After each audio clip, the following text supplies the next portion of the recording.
Всем привет! Сегодня приготовим быстрое меню на пасхальный стол за 4 часа. Первый приготовим творожную паску без дрожжей. Мягкая, влажная середина и нежный цитрусовый аромат. Это просто объедение. К тому же готовится она легко и быстро. Идеально для пасхального стола.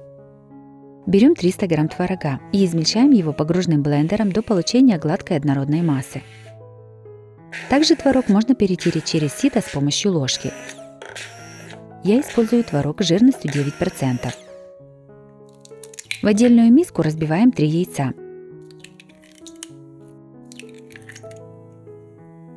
Насыпаем щепотку соли. Начинаем взбивать яйца и постепенно насыпаем 180 грамм сахара. Все взбиваем около 4 минут до побеления и образования плотной пены. В взбитые яйца добавляем перетертый творог. Опять перемешиваем.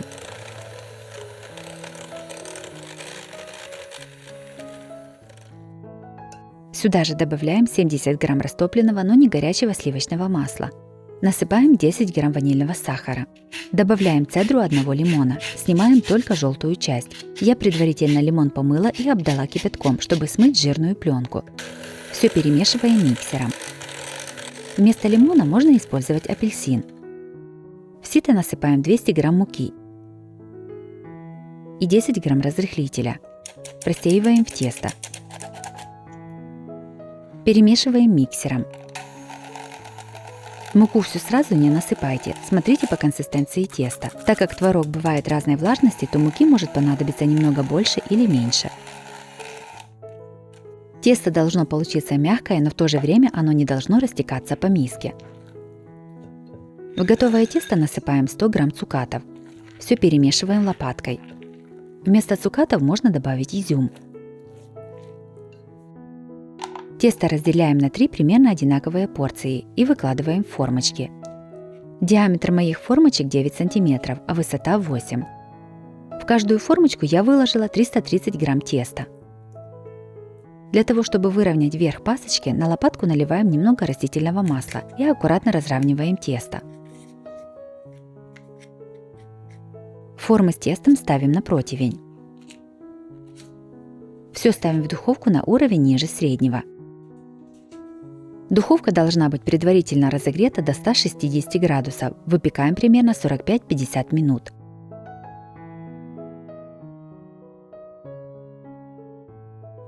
Обязательно проверяйте готовность деревянной шпажкой. Она должна выйти сухой. Если палочка выходит с мокрым тестом, то пеките дольше. Готовые пасочки накрываем полотенцем и оставляем остывать. Готовим глазурь для украшения. В мисочку наливаем 30 мл теплой воды. Постепенно добавляем сухое молоко и тщательно перемешиваем. Затем добавляем сахарную пудру. Продолжаем всыпать и мешать, пока масса не станет плотной. Четких пропорций нет, поэтому берите сахарную пудру и сухое молоко в примерно равных количествах. Поскольку сухое молоко может отличаться у разных производителей, вам может понадобиться разное его количество. В моем случае ушло около 100 грамм сухого молока и столько же сахарной пудры. Готовая глазурь должна получиться густой и практически не растекаться. Приготовленного количества глазури хватает ровно на 3 пасочки. Перед украшением с уже остывших пасок снимаем бумажные формочки.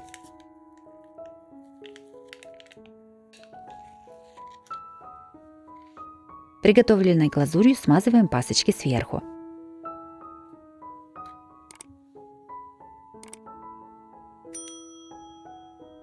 Сразу же посыпаем украшениями. Я украсила цукатами.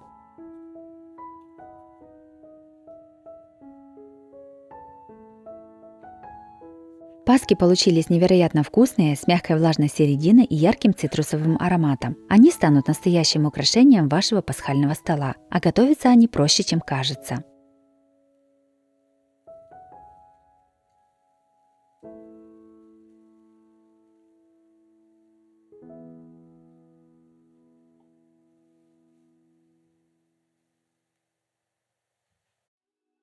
Второй приготовим скумбрию, запеченную с чесноком. Это прекрасный рецепт как на каждый день, так и на праздничный стол. Готовится она очень просто и достаточно быстро. 2 тушки скумбрии моем, вычищаем внутренности и убираем голову.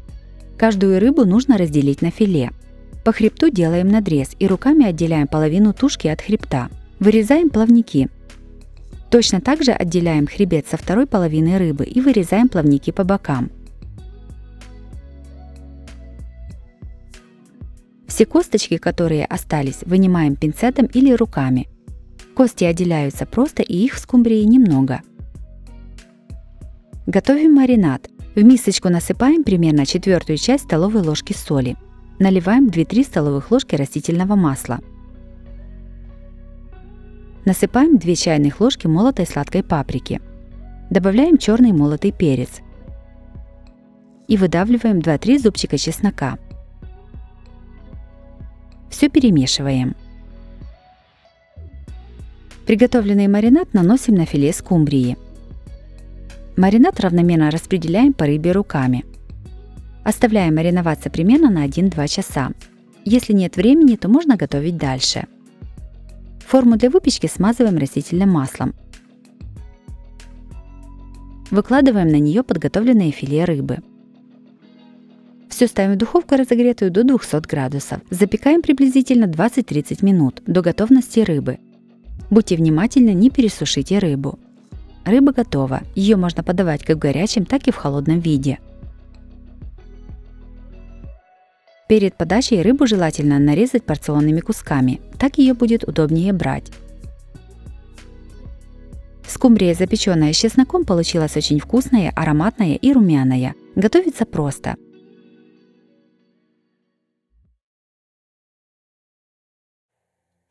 Третьим приготовим красивый и вкусный салат в виде пасхального яйца. Он необычный и яркий, и готовится несложно. 1 небольшой качан капусты брокколи нарезаем на соцветия.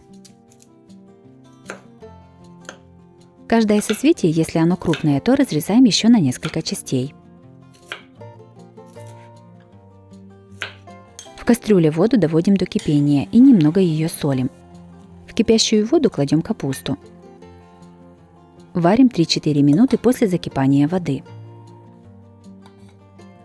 Готовую брокколи достаем из кастрюли и оставляем остывать. Сыр фета нарезаем кубиками. Всего для салата понадобится 170 грамм сыра. Все кубики сыра выкладываем полоской по центру овального блюда. Я взяла блюдо размером 26 на 32 сантиметра. Капуста брокколи уже остыла. Выкладываем полоску капусты возле сыра.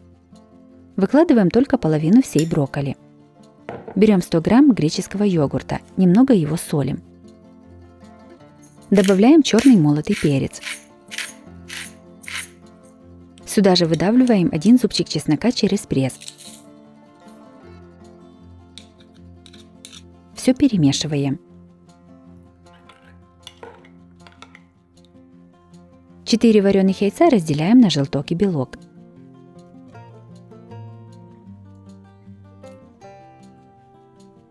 Белки нарезаем небольшими кубиками. Нарезанные белки кладем в миску к соусу. Перемешиваем. Белки в соусе разделяем на 2 примерно одинаковые части и 1 часть выкладываем полоской возле капусты брокколи. Примерно 10 помидоров черри разрезаем на дольки. Я каждый помидорчик разрезала на 6 частей. Выкладываем полоску из помидоров. Нам понадобится половина от подготовленных помидоров. Оставшиеся яичные желтки трем на крупной терке.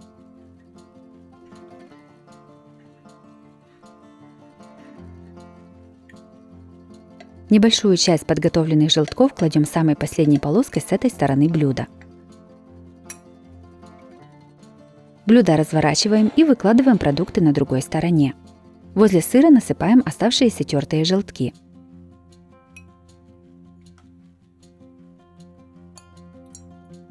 Следующими выкладываем дольки помидоров черри.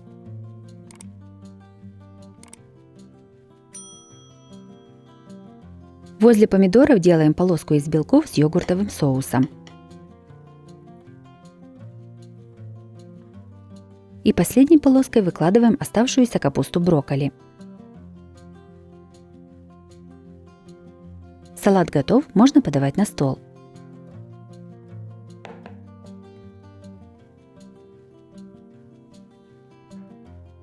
Салат в виде яйца получился не только вкусным, но и очень красивым и ярким. Такое оригинальное блюдо станет настоящим украшением любого праздничного стола. А главное, его приготовление не требует особых кулинарных навыков.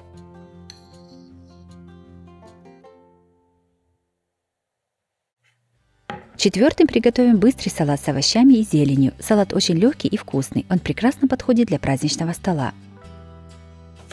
Одну луковицу нарезаем полукольцами.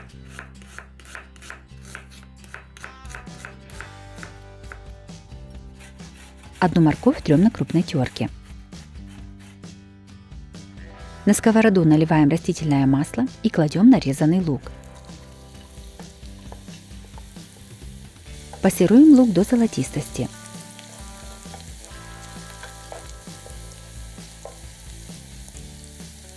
К луку добавляем тертую морковь. Перемешиваем и готовим еще 1-2 минуты. Все снимаем с огня и оставляем остывать. Консервированные шампиньоны разрезаем пополам или на 4 части, если грибы большие.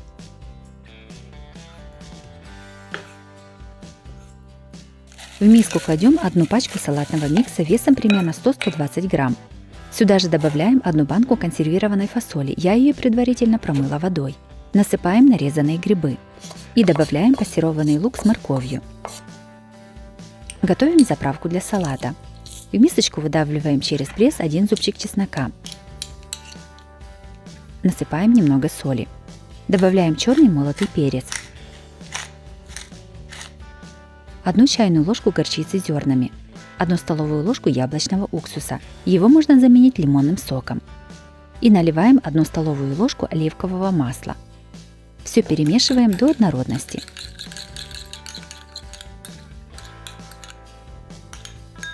Заправляем салат и все перемешиваем.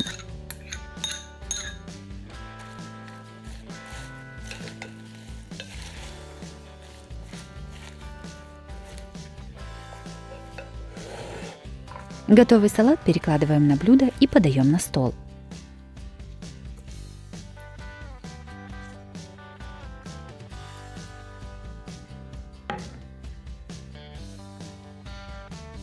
Салат получился очень вкусным и необычным. Готовится просто и быстро. Он прекрасно подходит для праздничного стола.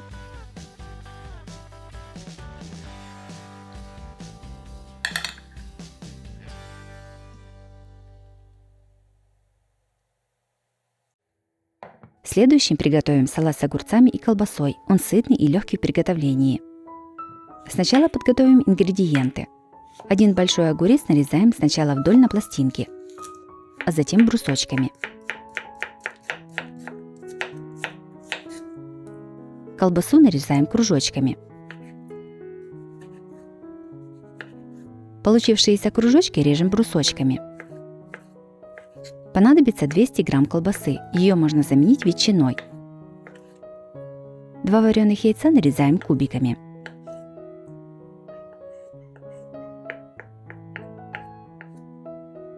Сыр трем на крупной терке. Понадобится 100 грамм сыра. Я использую голландский сыр. В миску кладем колбасу, нарезанные огурцы, сыр и яйца. Салат по желанию немного солим, но не забываем, что колбаса и сыр уже соленые. Перчим черным молотым перцем. Заправляем салат майонезом. Все перемешиваем.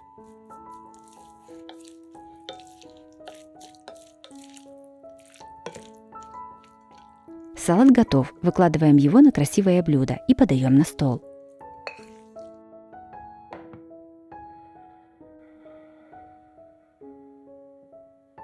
Салат с огурцами и колбасой получился очень вкусным. Сытность салату придает колбаса и сыр, легкость и свежесть огурец. Готовится салат очень просто и быстро.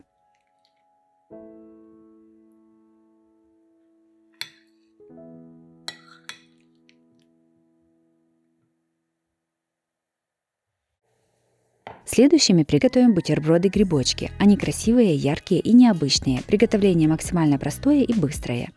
На противень выкладываем ломтики нарезанного багета. Ставим их в духовку, разогретую до 180 градусов. Сушим примерно 8-10 минут. Готовые гренки вынимаем из духовки и даем им остыть. Каждый кусочек хлеба смазываем сливочным сыром. Также можно использовать творожный или плавленый сыр. Посередине каждого бутерброда выкладываем по одной шпроте. Для одного багета мне понадобилась одна банка шпрот весом 190 грамм.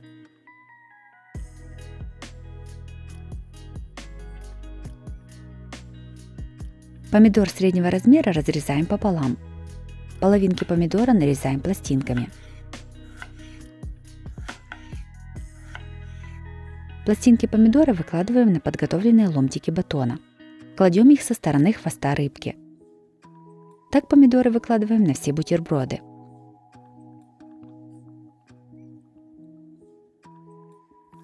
Перья зеленого лука разрезаем на небольшие кусочки. Каждый бутерброд украшаем перышками зеленого лука, имитируя траву возле гриба. Вместо зеленого лука можно использовать укроп. Для полной имитации мухомора на шляпке из помидора делаем точки из майонеза.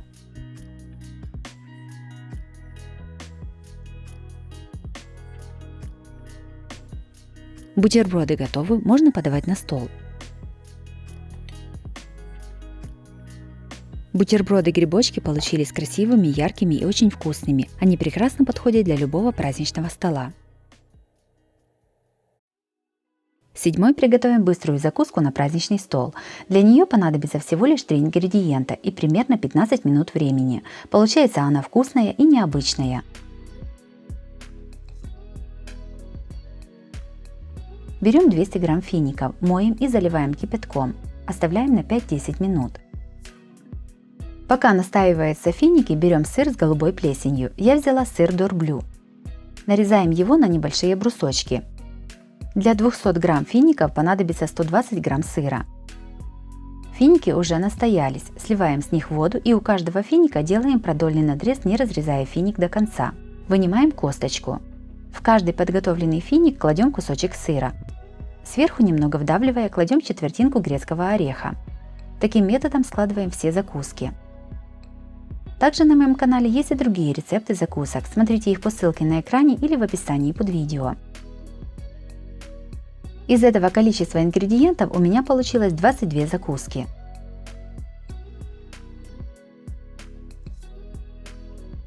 Закуска из фиников с сыром и орехом получилась необычная и очень вкусная. Готовится она просто и быстро. Такая закуска отлично подходит для фуршетного праздничного стола. И последними приготовим куриные отбивные в духовке. Готовятся они очень просто и получаются вкусными и мягкими. Такие отбивные отлично подойдут как на каждый день, так и на праздничный стол.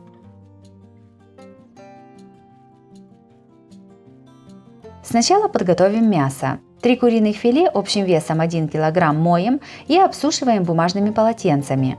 Каждое филе разрезаем вдоль на 2-3 кусочка, в зависимости от толщины самого мяса.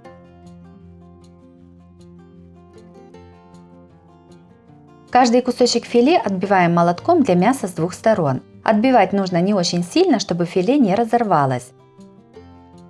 Мясо солим по вкусу. И перчим. Приправы равномерно распределяем руками. С другой стороны филе тоже немного солим. Большой противень смазываем сливочным маслом. На подготовленный противень выкладываем кусочки филе. Готовим начинку. 5 вареных яиц трем на крупной терке. 50 грамм сыра тоже трем на крупной терке. К уже подготовленным яйцам добавляем тертый сыр. 3 чайные ложки горчицы с зернами. Перчим по вкусу. И добавляем 2-3 столовые ложки несладкого йогурта. Все перемешиваем до получения однородной массы. Йогурт можно заменить сметаной или майонезом. Приготовленную смесь аккуратно выкладываем на филе. Начинку равномерно распределяем по каждому кусочку мяса. На каждое филе примерно уходит по 1 столовой ложке начинки.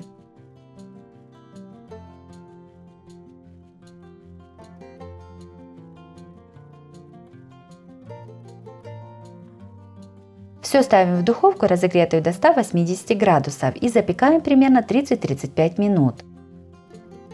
Отбивные готовы, можно подавать на стол. Куриные отбивные в духовке получились очень вкусными, мягкими и сочными. Они отлично подходят к любому гарниру.